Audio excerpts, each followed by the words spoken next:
রাত্রি থেকে প্রবল বৃষ্টির জেরে বেশ বড়সড় ধস নামল 12 নম্বর জাতীয় সড়কের সার্ভিস রোডে। আজ বৃহস্পতিবার সকাল থেকেই সেই বিপজ্জনক রাস্তা দিয়েই চলল যানবাহন। সূত্রের খবর, বৃহস্পতিবার গভীর রাত থেকে শুরু হয় প্রবল বর্ষণ। আর সেই বৃষ্টির জেরে বৃহস্পতিবার সকালে 12 নম্বর জাতীয় সড়কের রানাঘাট প্রামাণিক মোড় এলাকায় সার্ভিস রোডে রাস্তার তলার মাটি ধসে যায়।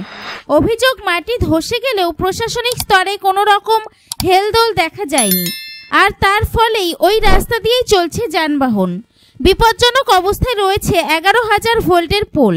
আর ব্যস্ততম রাস্তার মাঝখানে একরকম ধস নামায় স্বাভাবিকভাবেই আতঙ্কে আছে সাধারণ মানুষ।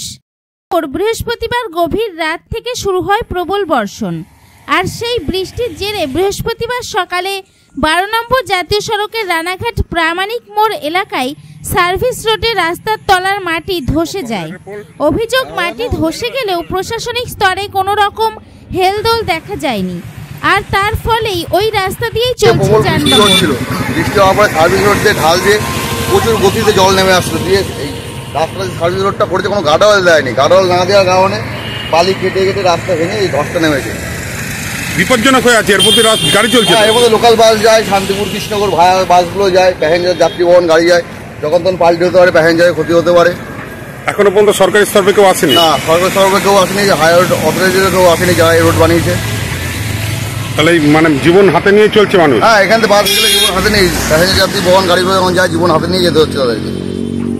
কি নাম আপনার? আমার নাম পবিত্র ঘোষ।